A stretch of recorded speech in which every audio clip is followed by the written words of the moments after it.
Hello, hey, welcome everyone to Doing Life with Sam and Kiri. Boom, that is us. This is episode something, no, probably about 6. Have no idea. Maddie, is it? 6, 7? Anyway, that doesn't matter. Today our topic is leadership. Now, leadership is obviously something that we all have to do in our lives, whether it's leading in work, leading in our household, leading True. in ministry and church, leading in sports teams, leading in yourself, leading your own life. Leadership is something that we all have to be willing to do. And let me tell you this, we've been blessed. My wife has been blessed. Yeah. I've been blessed over the many years to be under some excellent leaders, some great leaders. I've also had the opportunity to lead in different capacities and also had the opportunity to release leaders out. So currently we still are in a position of leadership, being pastors of Destiny Church Gold Coast currently here in the beautiful land of Queensland. And the sun is shining. It's a beautiful day. It's pretty hot out here. But look, we're looking forward to getting into this topic and I suppose going through some key points and then asking each other about certain experiences and attempting to find different examples and things we've had to face in our life with leadership, sitting under it, approaching it, all these different topics, working with other people that, you know, sometimes bring all sorts of things to the table, strong leadership, those who are hesitant with their leadership, being hesitant with our leadership, being, I suppose, making mistakes in leadership. So these are the kind of things we want to talk about. And our goal for today is that you would grab something today and be able to implement it into your sphere of influence and be a more informed leader. So welcome to those who are just jumping on. Now, as I've been saying, our topic today is leadership. Is there any little intro stuff you want to talk about, hun? No, hey everyone. Yeah, we're looking forward to chatting a bit about this because I guess for our lives, like it's been a huge part of our lives as leadership. We've been in church leadership and ministry for over 20 years actually, and 7 years here in the Gold Coast. And I guess you learn so much about leadership and why it's such a vital, well, not just leadership, good leadership, and why it's so vital that as a leader, and like Samuel said, some of you might be watching thinking, oh, I don't really lead anything, but the reality is like, you know, when you're connected with people, whether it's your work environment, whether it's your family, like there's always opportunities for leadership. And I guess, you know, for us, we're not coming to say we've got all the answers to leadership, but there are some things on our journey that we've learnt. The to-dos, the not to-dos, that was a great decision and a great leadership opportunity, and that was terrible. So I guess that's one thing that we sort of want to have a bit of a chat about. So I guess where do we start, honey? Because we like to keep our show nice and short, about 30 minutes max, and that's a lot of things to cover. It is. I think just to give people a basis of where we're coming from is our leadership, or majority, I'll speak for myself, has been based in the church. So my father is a bishop, Bishop Brian Tamaki, and his whole life was based around pastoring, leading people, leading a church. So my first, I suppose, formative observations of leadership came through my father and through my mother as well, both working together, and was formed in the church. But one of the things I had thought about just beforehand was, when was the first time, even as a young person, where you remember that you had to lead something or be in charge of something? Like I know when kids, like, you know, so-and-so's at the front of the line and they're going to lead the class today, or so there's sort of little things like that. And I think those are all kind of... That's good. Yeah, little thoughts I think of too. I think, that's a good question, because you know how people often say like, oh, you're a born leader and that person is, you know, just such a natural leader, and you can see it in toddlers and infants and whatever. I would probably say that I didn't look like I was very much of a leader. Growing up, I was very passive, very shy. No. This sounds very strange, but I was easily stood over. No, no one can believe that. I was easily intimidated. I was a really passive child. I really, really was. Like, I was really soft, really gentle. Didn't like confrontation. I remember times where, you grow up with different families, and some kids that I grew up with, when they didn't get their way, they'd like lash out, like literally like scratch, like a little cat and scratch. And I would just take it on the chin. I wouldn't say anything. I wouldn't even knock. I wouldn't go crying to my mum. I'd just be like, okay. And then even when my mum would ask questions like, what happened to you? I'd be like, oh, nothing. I scratched my cheek on the bed. I don't know, whatever.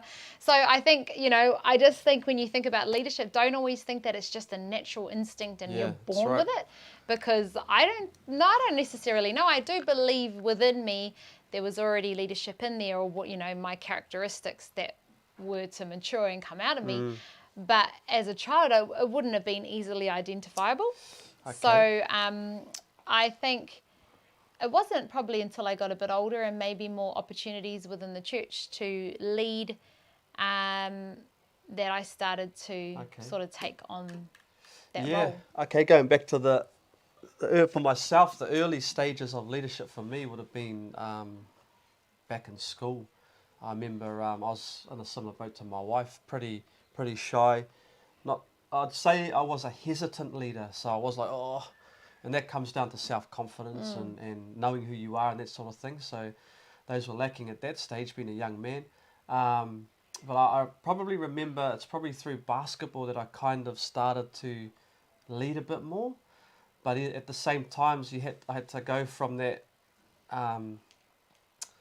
we're bros to, okay, at some point you have to step out a bit and lead. True. And so that's the first time I recognised that there has to be a crossover from just being in amongst people to actually having to be, I suppose, the bad guy or the one that, brings things into line. And not that challenge, I did. Hey, I had to be brought into line by my coach, and I had to do things, and probably bros had to bring me into line too. But the thing was, I learned that you can't always be liked, and you can't always be saying things that people like. And I suppose confrontation and those sorts of things was what I suppose my first sort of introduction to, there's another level to how this works. So, but going back to what you said, in our early years in the church, maybe we look at that, leadership in the church. Well, I think like a lot of our life and growth has been through the church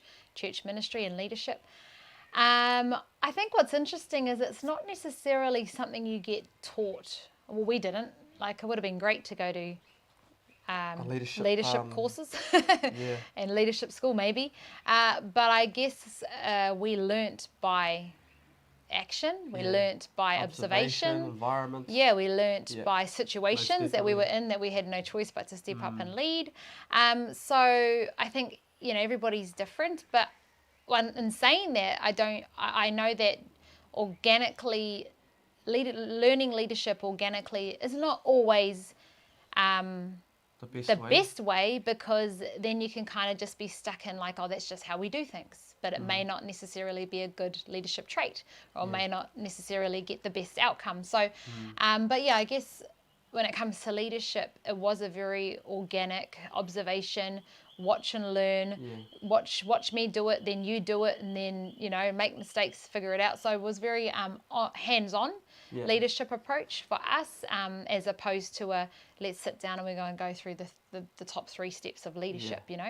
I've sort of more learnt stuff like that, understanding where I am now in my life and wanting to refine my leadership skills. I've been learning and developing that more now in my adult years. So, I guess that's how leadership. And what you're saying, it was a trial and error, a lot of the time. It was trial and error. Yeah. So, in the church and leadership, so we started very young in leadership. We got married 18, 19 years of age. From that point, we started running youth events. I think the first, as a married couple, event we ran was the Mix. The Mix, and actually became one of the most exciting sort of events. It was the bomb. In South Auckland, I reckon. That was monthly or every bi-monthly. And, youth and kids would come there, and over 1,000 youth would pack in, and items and all that. Yeah. So that was the introduction to us into youth group, youth ministry, but more so our leadership, what we had to do to lead came out of the need for it. So obviously as the event grew, we needed more people.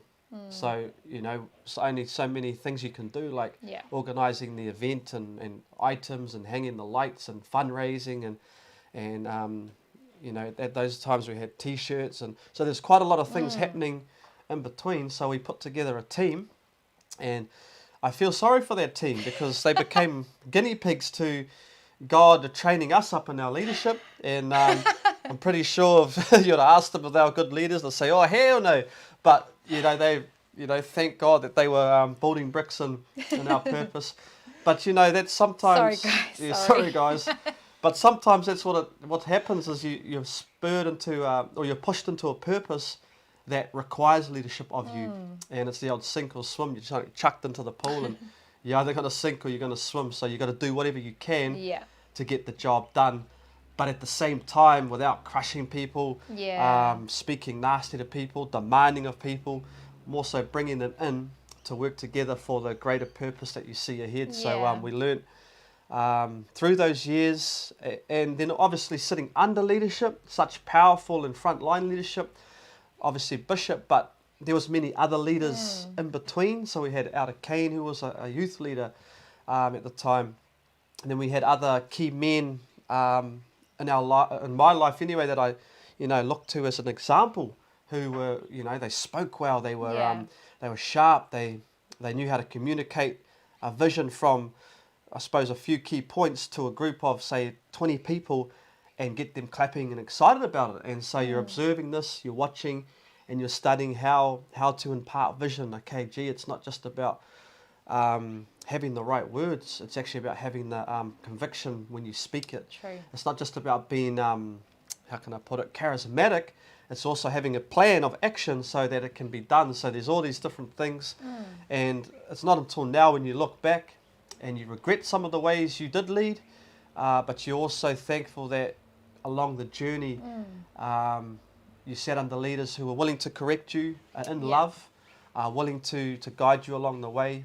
And I remember there was a time, honey, when we kept being late. Remember that? We kept being late. And anyone out there can relate to this? So I'm not really late these days, like but little teenagers, there's a lot of people out there late all the time, and they're still in their 30s, and then they're late. Now, this was us, and now we were not even 20s, probably 20. Late teens. Yeah, and we kept being late, and long story short, we got sat down, and it said stop being late, and we were like, oh, why? We had this on and that on, but you know what? You soon learn, and you're young and dumb, and you soon become old and wise. No, we're not old, honey. We're wise. Yeah. Hey, you said a lot of things there. I'm trying to remember what I was about to say. Dealing with people. What about that? Yes, dealing with people. Yeah. Oh, yeah. And like we're having a bit of a joke, but the reality is like I can remember in some of our early stages, we're running the mix, and we'd not agree on things.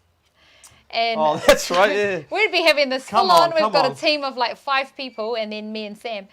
And they're sitting there observing this, and he's like, no, this idea. And I'm like, no, this idea, no, this idea, no, this, Just pause there for a moment. This is before she learnt how to actually submit. She learnt. and understand delegated authority. She was just busting out. She soon learnt.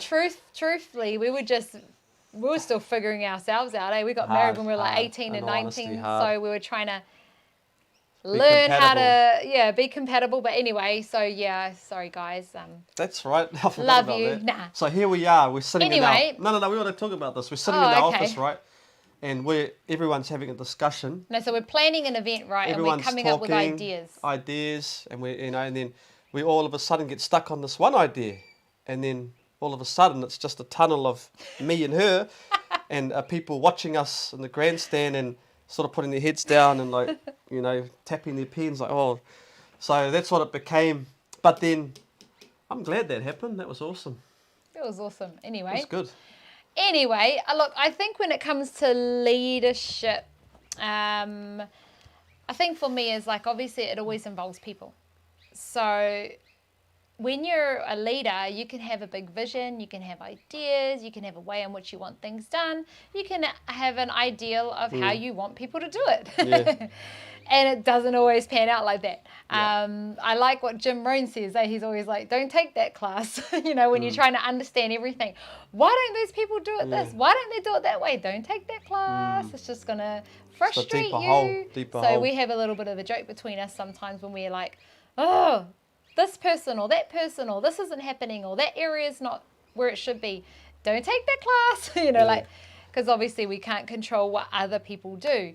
So I think as a leader, a big thing which we're still learning is having that clear communication with your team and them knowing exactly what your expectations are. Because sometimes you got the expectation in your head and you throw it out there and they're like, their pitch is totally different. So then the outcome's different. You're frustrated. It's not the same as what you see. So yeah, it really does come down to a lot of people skills. Yeah. And I think over the years, just on that point, sorry, Han, before you move on. Talker. She usually interrupts me, but I'll interrupt her today. Is what I used to do and what we used to do is we'd be driving in our car to the next meeting and we would systematically mental note or even write down the 5 points that we have to cover off.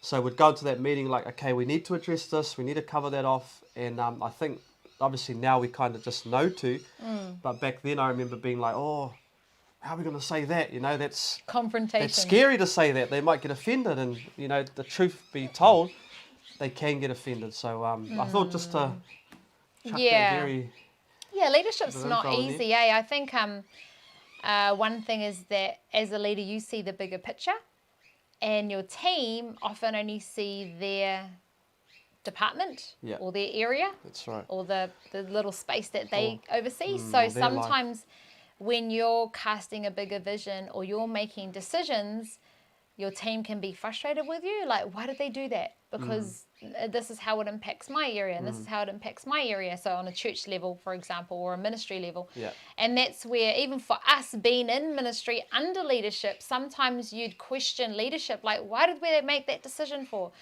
But they don't understand that it's going to, this is what it's going to, the implications of it is going to be this and that and this and that. Yeah. But they see the big picture. And I think that's the thing with a leader is you have to be, and it's not, like you got your people on the ground working hard, but you have to be seen a bit further than what they see. And which can be hard because often the team who are on the ground or in the field don't see what you see. And you're looking afar off. You're looking a bit further. You're looking at the bigger picture. How's this going to, impact this area? And if we make that decision, so you're making a decision based on the bigger picture. And sometimes it can be hard for a team to understand. And I think too, like as much as you want to communicate well, one thing that I guess our leadership style has always been like, we also don't feel the need to like have to explain every single thing. Like sometimes it's like you just got to trust that we're seeing the bigger picture. So, I think good. I think the example I thought of straight away, Han, was when we were running in the youth ministry, right? And the youth ministry is the best ministry, and we're without us, and we're cranky. And then the music guys over there, the music ministry is the best ministry, and then the ushers are like, we are the ones that greet them, and we're the so everyone's so passionate about their area, but the reality is without all these other things, it's an incomplete picture. And so we learned early, like, oh, okay, true. Maybe I am pushing for, because I'm so passionate, and you drill it into yourself and your team, like we want to do our ministry or job to do it the best and be the best. Excellence. So you're pushing and you're striving, and you expect your leader to push, to strive, to validate, to tap you on the back, to talk about your area and all these things. But the reality is you're only a piece, not only, but a very important, but a piece to the bigger picture. Yeah. And I think it takes, like I've seen maturity in leaders that they're so, they're big, and I'm talking about young ones. Doesn't matter how old you are. Then I've seen ones that have been around for years, but they still got the same level of leadership.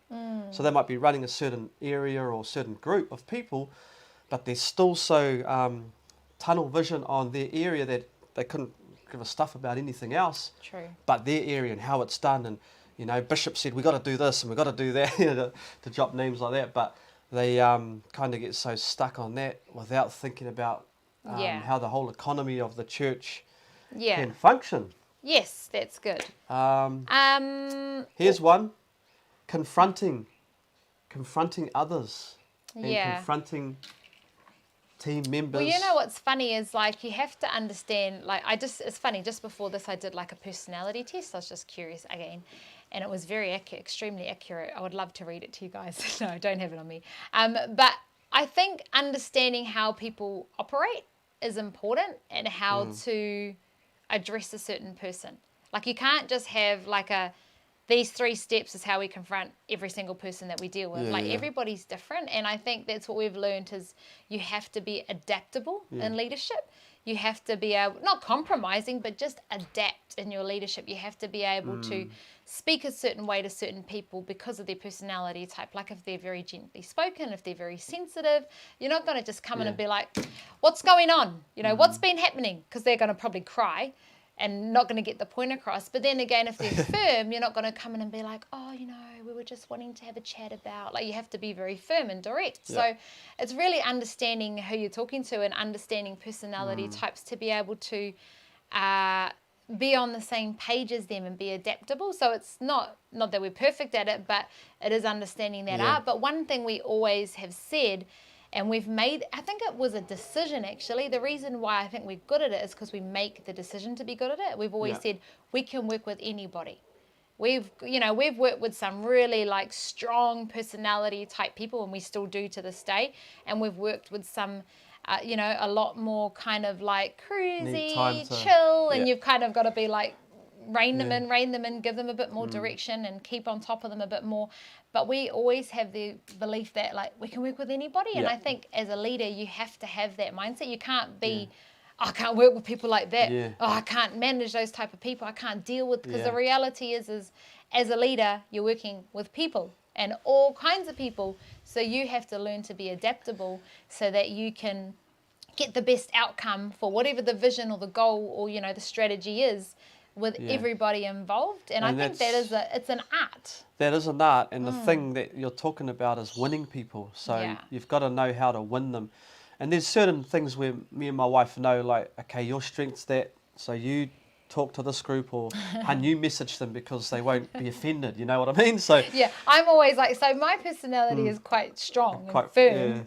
And I guess sometimes when I challenge, it can sound like a growling. Oh, she always growls us. Nah. So sometimes it can actually be counterproductive too, because then they just like, stop, I'm not going to do anything. So exactly. So I've learned too, and at the same time, I suppose it's just how you know your nature and that. But sometimes I'll say, you say it, honey, because for some reason, how Samuel says it in his, way, he can give someone a growling, and they end up walking away going, thanks, Pastor. And I'm like, what?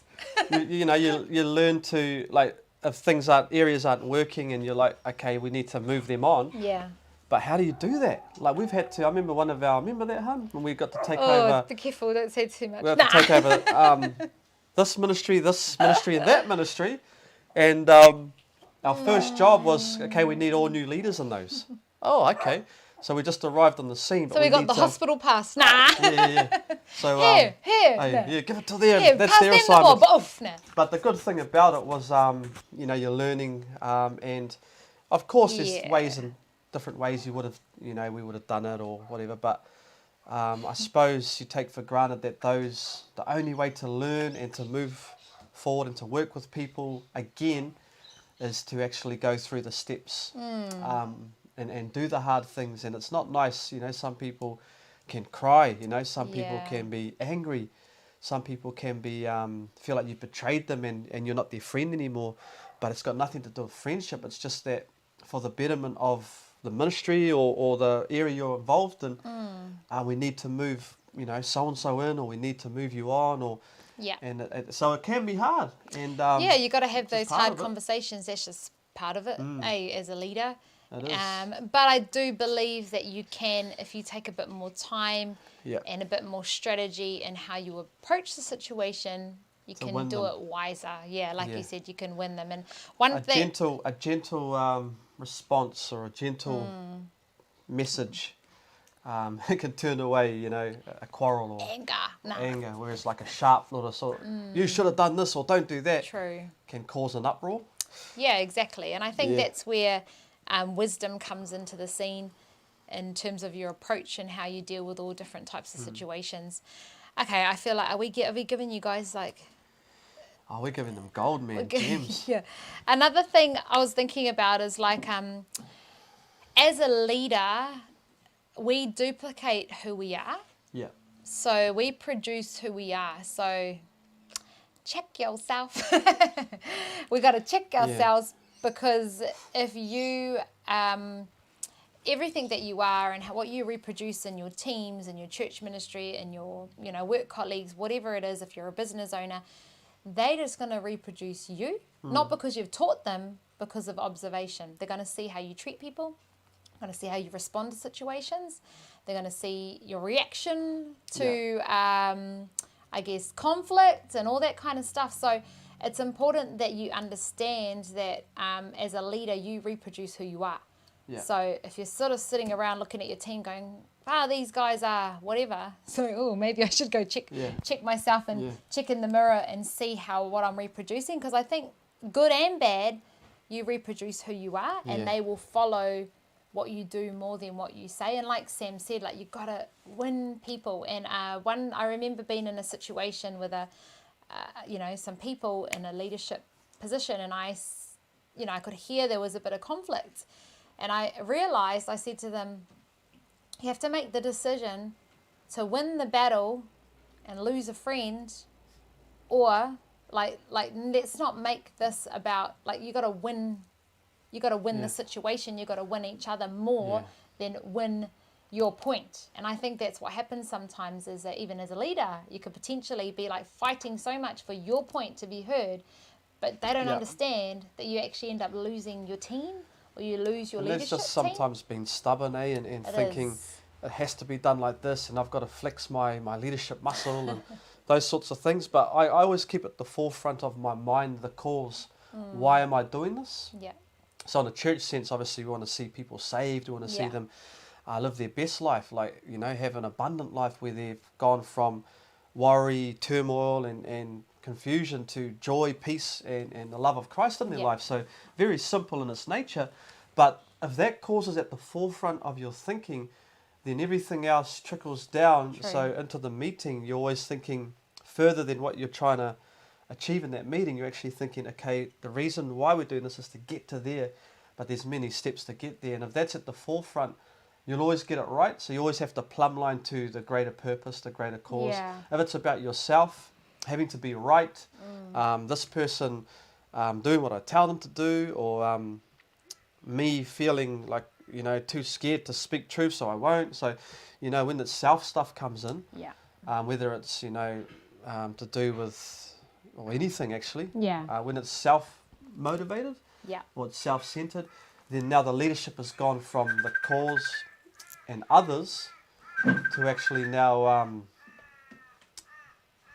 me being right, or what I need. And so that's something to think about too, is that why do I lead, and what's the greater cause behind why I do these things. Which really comes down to humility. I think a huge part of a huge leadership characteristic and a good trait is that humility, is being humble in the position that you're at.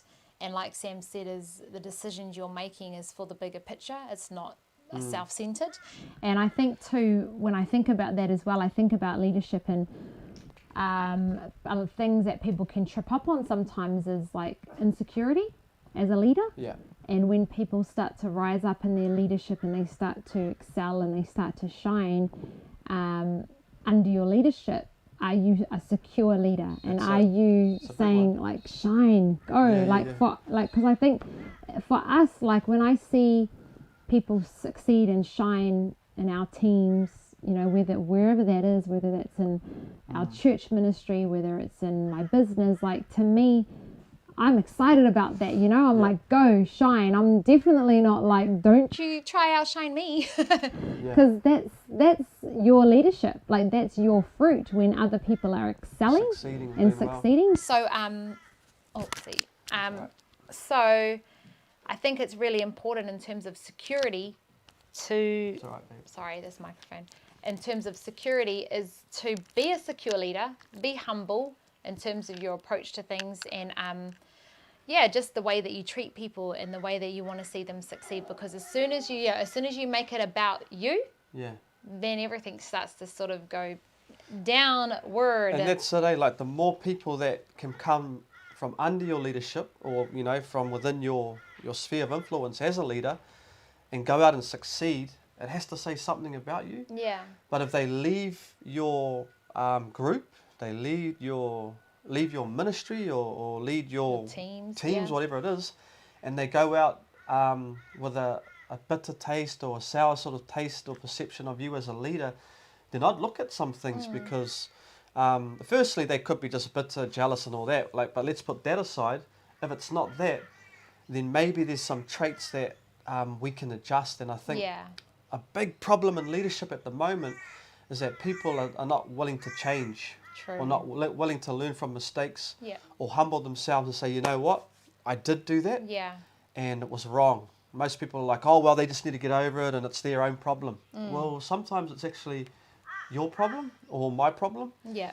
And if we can face up to that and move on, Yeah. then we start chipping away at going to a whole new level. And if we're kind of just funnel necking things, making it all come through me and bottleneck. That's it. Come through me, and oh no, you have to sign it off with me. And did you check with me? Then you're going to be one raggedy, rundown, not really having much spare time sort of leader, because you don't know how to reproduce. Yeah, now, one good. thing that I pride myself on, and me and my wife, is having the ability to actually release people into their purpose. Yeah. The key to actually seeing people succeed in leadership is matching them with their passion and their purpose. If you chuck someone into the wrong sort of field, and they'll do it for a certain period of time, but they'll be resentful and they'll eventually just won't want to bar of it. If you put them into something they love to do, they're gifted at, they love to teach, get them teaching classes, or they're a gifted singer, try and get them past that fear and bring that out, or give them a leadership role and those sorts of things, then now you're going to start to see people flourish around you. And this goes in, obviously, in business and So good. and family and all those things. So reproducing leaders is vital, and in any organisation, if there's only one or two leaders doing majority of the job, then that thing's going to be limping along. But if you can get dozens of mighty leaders producing other leaders who produce other leaders that do the job, multiply, then all of a sudden it's multiplication, as my wife said. So that's a good thing. That's really good. I love that. And that does come down to that security as a leader.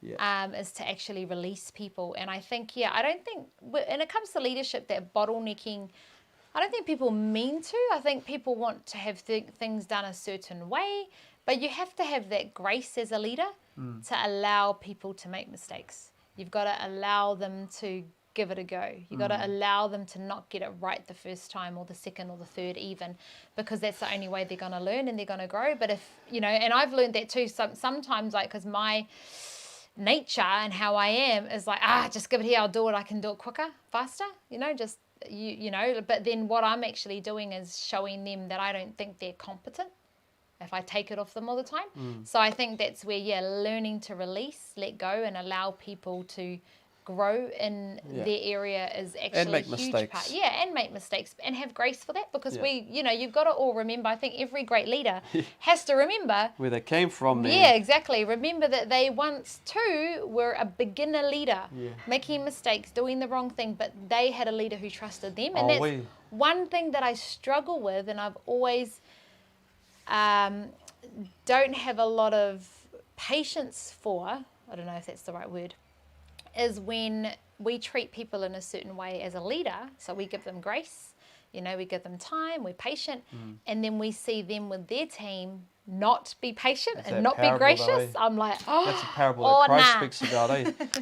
Where he's, I do this for you and I forgive you, my servant, Yeah. and then that servant goes off and does the opposite to Yeah, his exactly. one that knows him debt. So, So, yeah.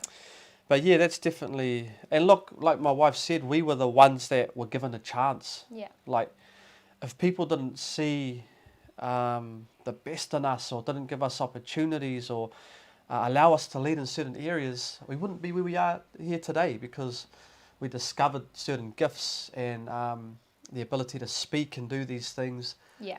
came through those opportunities. So that's a beautiful Yeah, thing. it is. I think too, like when it comes to leadership, is you've got to be okay with not always being liked. Yeah. And that's the thing. Like you're not intentionally trying to be hard on people and make them not like you, but there are going to be times, and even in my business, like I've seen it many times, and I just trust the process, and I Yeah. just be like, hey, that's you. You got some growth to do, even with people in our leadership, like, okay, that's cool, that's you, it's not me, I'm not taking that on. But the reality is that you have to have that grace. Like, have that grace and know that people are learning. Because sometimes you're going to make a call, Yeah. you're going to challenge people on things, and they're not going to like what you said. Yeah. And there could be a season where they're like, I And don't think like it's the way they do this it's or do important that. to not cut them fully off too, eh? Yeah, 'Cause they always can, have the door open. they can come back around, and if they see the grace and the compassion you had, they come back in and they function. And we've seen Exactly. that quite a lot of times in our Yeah. ministry. And I think too, it often happens because people are growing. Hey, they're growing and they're making mistakes. I've made mistakes. I've made mistakes under leadership, and I've been like, ruh, ruh, ruh, and I don't agree with this, and I don't like that, and why is it this way? And then I've grown in myself and realized I understand. Yeah. I understand now. Yeah. And that's the thing, is have that grace, be gracious to those who are under your leadership, and then they'll show grace as well. Sometimes Right. you've got to be ready, though, for them not to be very gracious back to you. But that's just being a leader. Yeah. That's just comes with the It territory. can be lonely, they say. It comes with the territory that everything's your fault if something doesn't go right for them, and that's cool.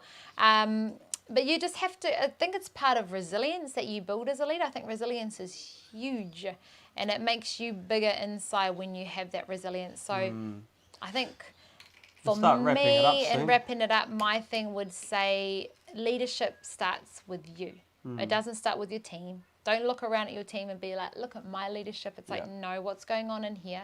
What's your mindset? Are you continually growing?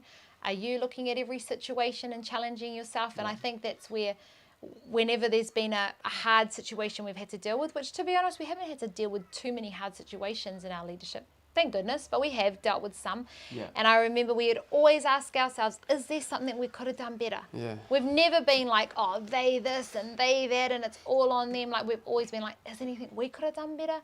Did we approach that right? Did we talk to them right? And even in my heart, I've always, to this day, always look back at people and think like, are we okay? Like, is there any way? But not that you can control other people and how they think and feel, but I think it's very much an inside job, leadership. And your growth is going to multiply into others, and it's going to reproduce into other people's lives. And just that humility and that grace is hugely important. It is. Well, that's enough for today, eh? Look, I think as a leader, you always got to be learning too, eh? Like, people think, oh, I've arrived and I've done this, and I've observed, because I'm an observer. Like, you haven't arrived. Like, there's so much more that we can all be. I haven't arrived. Like, and that's the thing. Like, it's quite easy to see. Like, a tree by its fruit. So, how are the people functioning? And sometimes it's a hard mirror to look in. How are people functioning? How's the culture? How's this happening? And is it not happening? And are people enjoying this team that we are a part of? And you have to actually ask the question of why. And the first question is, what am I not doing, or what am I doing? And then just adjust and make change there. So, I think ever learning, ever increasing, always looking to see the best in people. Like, I always think, man, it's easy to say, that's good. this person's not doing this person's not doing that. But I just need to look at the one or two things they're doing and say, man, thank you, Lord, that they're faithful and they're doing this. Yes. And that to me is enough. And anything else above that is beautiful, and the more you encourage and inspire and blaze your trail, they'll be attracted and move forward as well. But from me, I'm done. Is that us? That is us. That Signing is out. us. Little Doing bit life. of the leadership, doing life with Sam and Kitty. Yep. Thursday chicken. Yep. Hey, if there's any questions, chuck them down on the comment thread, and we'll do our best to try and we will answer them in some way or we form. will. But God bless you. Have a wonderful afternoon, and we will see you next week. See you It's guys. us.